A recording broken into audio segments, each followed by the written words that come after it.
Olá pessoal, queridos alunos, queridas alunas, mais uma aula nossa do curso de Direito Penal da FACAP, Direito Penal 1. Essa é a nossa sexta aula remota, ainda vivendo em tempos de pandemia. Então continuamos com nossas aulas remotas, vamos dar continuidade ao nosso assunto, espero que todos estejam bem. Dando continuidade aos estudos.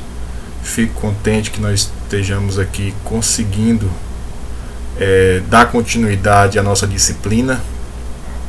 Como eu disse para vocês, a aula gravada exige de vocês em casa uma maior concentração, uma maior dedicação desse tempo necessário para que vocês consigam absorver melhor o conteúdo. Então se dediquem fazendo o estudo em casa, deixando um local separado, um momento separado para isso.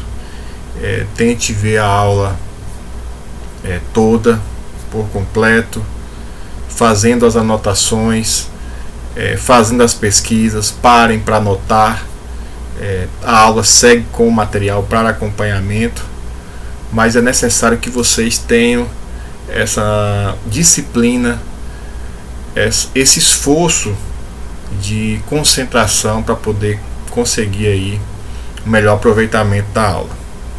Então, continuando o nosso assunto da aula anterior, que nós iniciamos o estudo analítico da infração penal, o estudo dos elementos que compõem a infração penal, diante de um conceito analítico de infração penal.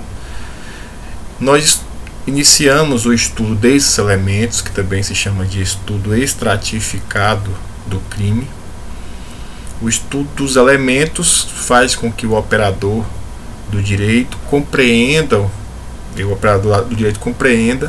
a correta aplicação da norma penal no que diz respeito à presença ou não de uma infração penal diante de uma situação concreta. Então, no nosso estudo anterior, nós começamos a falar sobre esses elementos. Falei que a doutrina não há uma unanimidade na doutrina a respeito de quais elementos compõem a infração penal. Eu falei para vocês da visão quadripartida, a visão tripartida e a visão bipartida. Consideramos aí, para fim de estudo, os três elementos que a doutrina majoritária entende, que é o fato típico, a ilicitude e a culpabilidade. E nós iniciamos então o estudo do primeiro elemento, que é o fato típico. Ao estudarmos o fato típico, eu mencionei para vocês que se trata de um fato material, uma conduta humana que produz um resultado, e esse resultado é previsto em lei como crime. Em síntese, esse é o conceito de fato típico que nós falamos na aula passada, e dentro dessa análise desse conceito de fato típico nós identificamos os seguintes elementos: a conduta, o resultado, o nexo de causalidade e a tipicidade.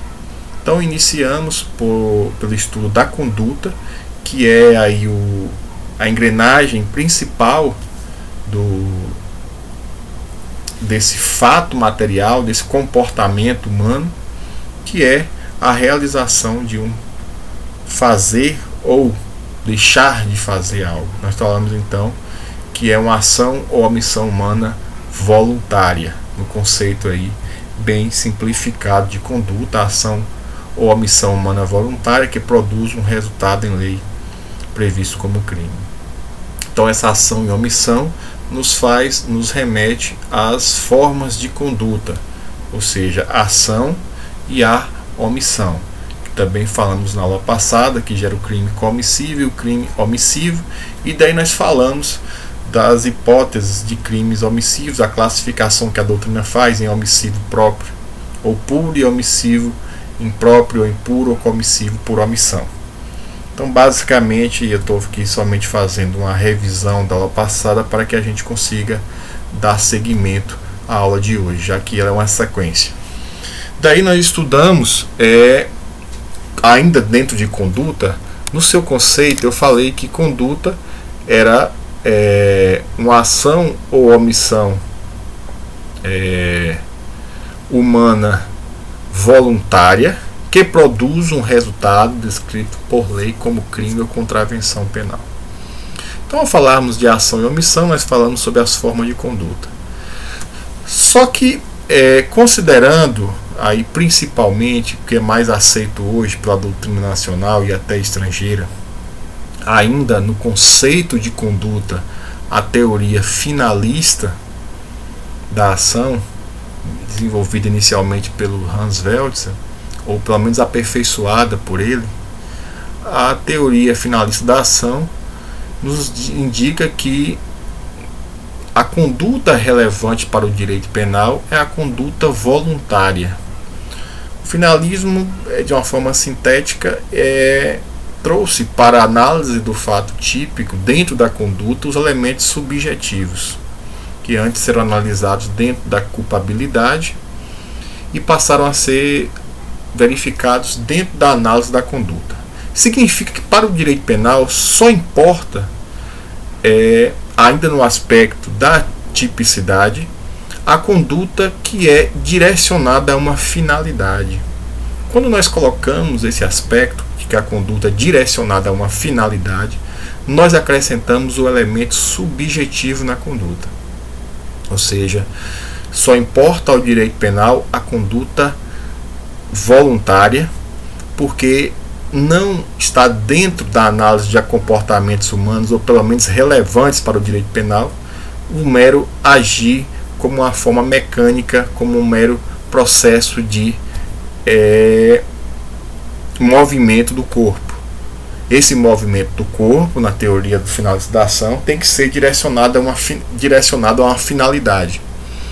Por isso que, no conceito majoritário hoje da doutrina, de que só interessa ao direito penal a conduta voluntária. E quando eu falo em conduta voluntária, o que eu quero dizer com isso? Que só importa ao direito penal a conduta que é dolosa ou ao menos culposa, daí gerando um crime doloso ou um crime culposo. Se eu não tenho voluntariedade, eu não posso falar em conduta dolosa e nem conduta culposa. Então, para o direito penal, esse comportamento não interessa ao direito penal. Se não é uma conduta dolosa e nem uma conduta culposa, não interessa ao direito penal e logo não caracteriza conduta. Sem conduta não há fato típico e sem fato típico não há crime. Nós já teríamos aí eliminado a análise do crime, não teríamos mais um crime diante da ausência de conduta. Então, seguindo o nosso estudo, vou mostrar para vocês aqui o material que nós estamos seguindo. Então nós falamos sobre o fato típico, conceito, elementos, conduta, forma de conduta, aspectos objetivos, conduta comissiva ou conduta omissiva. Nós falamos dos crimes omissivos. E nós vamos falar agora do aspecto subjetivo da conduta. Logo, como eu falei para vocês, se a conduta é voluntária, tá? No conceito de conduta que eu passei para vocês, se a conduta é voluntária, ela precisa ser dolosa ou ao menos culposa, gerando assim o crime doloso ou o crime culposo. A conduta dolosa, para a nossa legislação, conforme previsto aí no artigo 18 do Código Penal, dolo é quando o agente quer ou assume o risco de produzir o resultado. Isso é o que está previsto no inciso 1 do artigo 18 do Código Penal. E culpa é quando o agente dá causa ao resultado por imprudência, negligência ou imperícia. Então, de uma forma ainda bem resumida, o que é previsto no artigo 18 sobre a conduta dolosa, que é quando a gente quer ou assume o risco de produzir o resultado. Nós vamos estudar isso de uma forma mais detalhada dentro da análise do crime doloso. Ou culposo no inciso 2, quando o agente dá causa ao resultado por imprudência, negligência ou imperícia, que nós também vamos estudar separadamente o crime culposo e vocês vão entender melhor. Mas agora, somente para que vocês tenham essa noção geral do que é a conduta dolosa e o que é a conduta culposa, que, resumindo, são condutas voluntárias, ou seja, direcionadas a uma finalidade. Tanto pode ser uma conduta dolosa ou uma conduta culposa. Significa que só interessa ao direito penal a conduta voluntária, que pode ser uma conduta dolosa ou uma conduta culposa. Não havendo voluntariedade, nós falamos em ausência de conduta, certo? Lembrando que voltaremos a estudar ainda, nós não estudamos, na verdade, o crime doloso e o crime culposo com todos os detalhes. Nós vamos entrar melhor aí na análise do que seja dolo, do que seja culpa. Só mencionei aqui a descrição legal prevista no Código Penal para o comportamento doloso e para o comportamento culposo, sem ainda adentrarmos no estudo aprofundado dessa matéria. Mas para o que a gente precisa agora é que vocês entendam que, não havendo uma conduta voluntária, nós dizemos então que é um caso de ausência de conduta, por se tratar de uma conduta involuntária, ou seja, não há o elemento subjetivo necessário exigido pela teoria do delito. Não havendo, na forma do que prevê o finalismo penal, não se pode falar então em conduta. Sem conduta não há fato típico, porque a conduta é elemento do fato típico. E sem fato típico não há crime, porque o fato típico é elemento do crime. Certo? Então é nesse movimento, nessa análise por etapas que a gente vai fazendo o estudo da infração penal. Então, não havendo voluntariedade, a doutrina nos aponta algumas hipóteses. Nós podemos até falar de outras, mas principalmente essas, de ausência de conduta, onde não há voluntariedade. A doutrina exemplifica as seguintes hipóteses: o caso fortuito e força maior, movimentos reflexos, coação física irresistível, estado de inconsciência. Certo? Então, voltando aqui, falando então dos casos de ausência de conduta. Primeiro, o caso mencionado pela doutrina é de caso fortuito e força maior.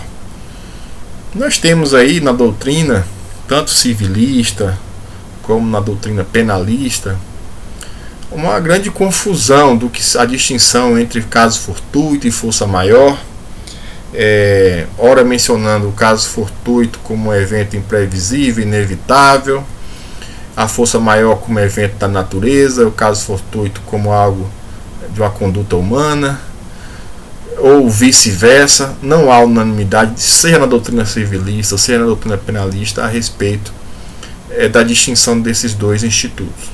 Contudo, o que nos interessa é o seguinte: seja caso fortuito, seja força maior, não haverá conduta quando o evento é produzido por algo imprevisível ou inevitável. Tá? Nós estamos falando aqui de imprevisibilidade e inevitabilidade, seja por conta de um comportamento humano, de terceiro, seja por conta de um evento da natureza. Tá? Então, se eu tenho um raio que cai, se eu tenho uma tempestade, tá? Se eu tenho um comportamento de um terceiro que produz o resultado, mesmo que venha lhe prejudicar, nós vamos falar disso. Nós estamos falando de algo que é imprevisível e inevitável, certo? Então, se eu tenho, por exemplo, para que vocês compreendam, se eu tenho um crime de trânsito, um homicídio culposo no trânsito, no Código de Trânsito Brasileiro, alguém na direção de veículo automotor produz aí a morte de alguém. Imagine então que alguém está na direção de veículo automotor, mas ocorre um vendaval, uma tempestade, que no momento que ele está passando na rua derruba uma árvore e diante dessa árvore que vai cair em cima do carro, ele desvia, faz um movimento abrupto e acaba atropelando alguém na calçada, matando essa pessoa. Veja que a queda da árvore em razão daquela tempestade foi algo imprevisível e que ele não poderia evitar. Fez com que, ao bater no carro, o carro subisse na calçada e aí atropelasse alguém. Não há algo que poderia ser evitado, tá? Então, ainda que empregasse toda a diligência, todos os cuidados necessários para a direção de um veículo automotor, o resultado ocorreria, já que aquilo seria algo inevitável. Nós estamos falando então um caso de ausência de conduta, no caso aí se entende maior, nesse caso que seria uma força maior, tá? Ou um caso fortuito, né, algo que não se pode prever, né, e acaba produzindo o resultado, né, seja por conta de alguém jogou um cigarro em algum lugar que provocou um incêndio tal, e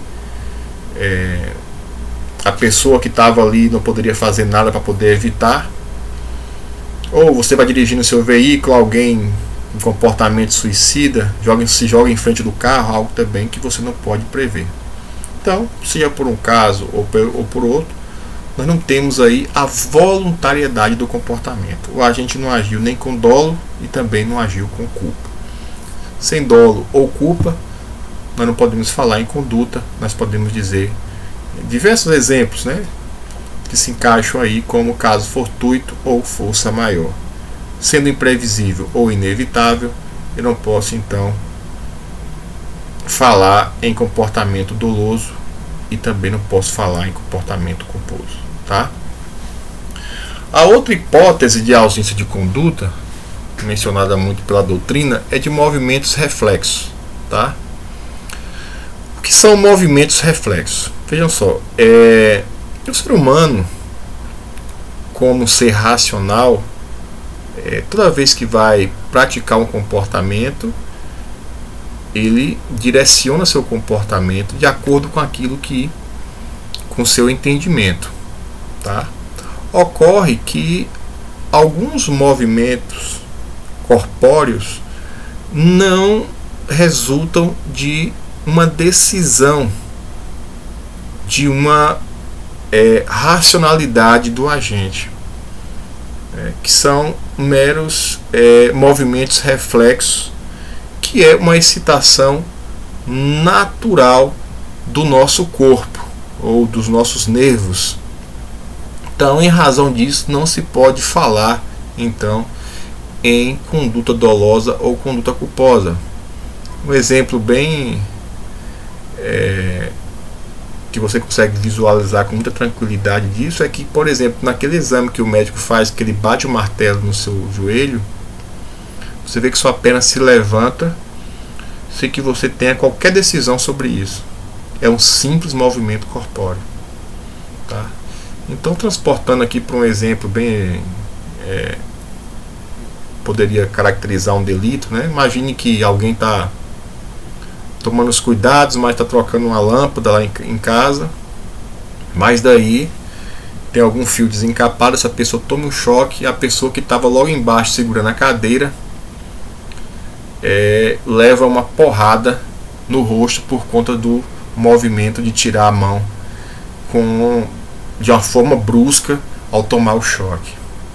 Veja que ao tomar o choque, a retirada brusca da mão resulta de um mero movimento reflexo, tá? Que é exatamente essa excitação dos nervos por conta, nesse caso, do choque levado. Então nós não poderíamos falar em crime aí, nem doloso, e também não posso falar em crime culposo, porque é um movimento reflexo, logo não há dolo e também não há culpa, certo? Então é um caso também de ausência de conduta, certo?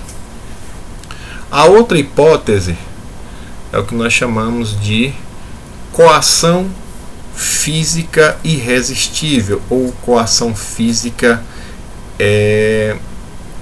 que não se pode tomar uma outra decisão. Uma coação, obviamente, é algo que vem de terceiro. Então, o agente, aquele que praticou a conduta, é forçado por um comportamento de um terceiro. Uma força física o impede de agir de outra forma, seja ou faz agir de uma forma ou impede de agir de outra forma.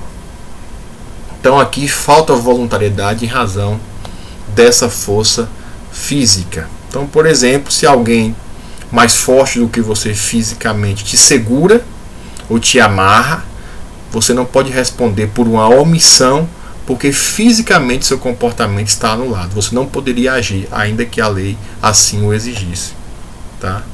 Então, você não poderia, por exemplo, salvar um filho seu se você está fisicamente impossibilitado de fazer isso, porque tem uma coação física irresistível, um terceiro está te coagindo fisicamente. Ou se alguém mais forte do que você te empurra, faz com que você esbarre outra pessoa e machuque essa outra pessoa. Também é um caso de coação física, logo anula a conduta. Não há o que se falar, portanto, em conduta dolosa e também em conduta culposa, porque existe aí uma vis absoluta, ou seja, uma força que lhe impede de tomar, de dirigir a sua conduta, seja por meio de uma ação ou por meio de uma omissão. Então essa coação física, que é uma força que não te permite a escolha do comportamento, não é possível então se falar em conduta voluntária, tá? Só que aqui abra um parênteses, tá? Para diferenciar a coação física, e aí vocês anotem isso, tá? A coação física irresistível não se confunde com a coação moral irresistível. A coação moral, que também tem implicações no direito penal, mas essa implicação será analisada dentro da culpabilidade e não dentro do fato típico. Veja bem, a coação física, como eu disse, que é essa força de um terceiro que lhe impede de ter qualquer tipo de escolha, a sua escolha é anulada por conta de uma força física, vai te retirar a conduta. Logo, não haverá fato típico e não teremos crime, certo? Em se tratando da coação moral, nós temos aí também um constrangimento relacionado à sua escolha, tá? A sua escolha ela é viciada, contudo não é anulada. Por exemplo, uma ameaça, certo? Alguém é ameaçado, por exemplo, um exemplo muito prático citado pela doutrina, imagine que o gerente do banco tem, por exemplo, um filho sequestrado e os sequestradores pedem então que o gerente vá até a agência, pegue o dinheiro que está no cofre e leve para eles, sob a ameaça de matar o filho. Ora, diante dessa ameaça, ele vai lá e realiza esse comportamento. É um caso que também nos faz, obviamente, chegar à conclusão de que não há crime. Mas não há crime não é por ausência de conduta, porque aí não é uma coação física, e sim uma coação moral. E veja que neste caso da ameaça, por mais que não se exija do gerente do banco um outro comportamento, ele tinha a possibilidade de não ceder à ameaça, porque não era uma coação física, tá? Muito embora não se possa exigir dele outro comportamento, né?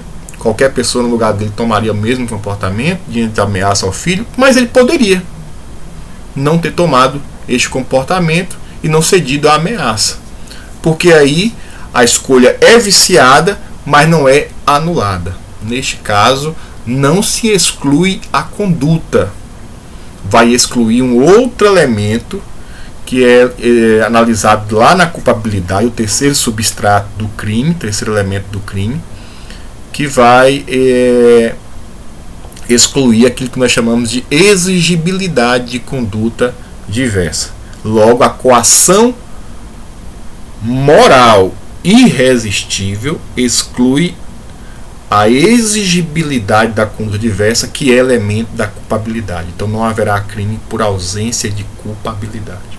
Já na coação física irresistível, aí a escolha ela é anulada, tá? Não haverá conduta, e sem conduta não haverá fato típico e não haverá crime, então, por ausência de fato típico. Na coação moral, não haverá crime por ausência de culpabilidade. Nós vamos tratar mais à frente ainda sobre a culpabilidade, mas aqui vocês precisam compreender essa distinção. Enquanto a coação física irresistível exclui a conduta e, por consequência, o fato típico, a coação moral irresistível vai excluir a exigibilidade de conduta diversa e, por consequência, a culpabilidade. Ok? Então, anotem isso, fiquem antenados nessa distinção entre coação física e a coação moral, tá? Tanto é que a coação física é conhecida como a vis absoluta ou força absoluta, enquanto a coação moral irresistível é chamada vis relativa ou a força relativa, ok? A outra hipótese muito mencionada pela doutrina como exclusão da conduta, como ausência de conduta, é o chamado estado de inconsciência, tá? O estado de consciência, aqui a doutrina menciona duas situações, que é o do sonambulismo e da hipnose, que são hipóteses que a conduta não é voluntária porque a pessoa não possui nenhuma consciência sobre o ato, tá? Neste caso, não há sequer potencialidade de consciência. Nessas hipóteses, a doutrina diz que não há nenhuma consciência, seja no sonambulismo ou na hipótese de hipnose. Então, nesses casos em que a pessoa, em razão de um sonambulismo, pratica uma conduta, seria um caso então de ausência de conduta por não ter nenhuma voluntariedade no seu comportamento. Então, nesse caso de estado de inconsciência, que não se confunde com potencial consciência da ilicitude, que é elemento da culpabilidade, que nós vamos estudar mais à frente, tá? Nós vamos ver lá que é uma hipótese de erro que pode fazer com que a pessoa não responda pelo crime.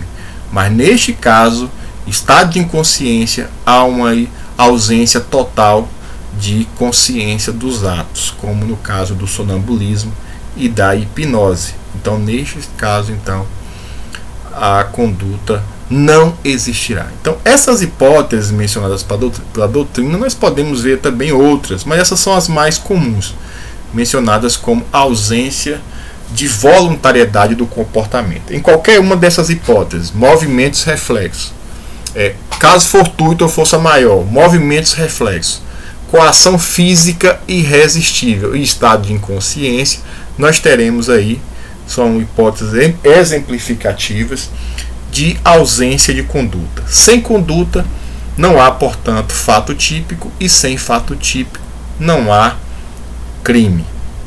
Então a nossa análise inicial sobre a conduta é essa, certo?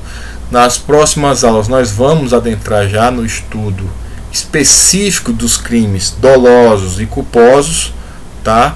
Mas é necessário que vocês sigam acompanhando as aulas de acordo com a ordem que eu vou postando.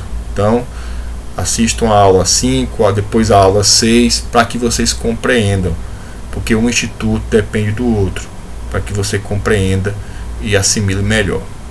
Ok?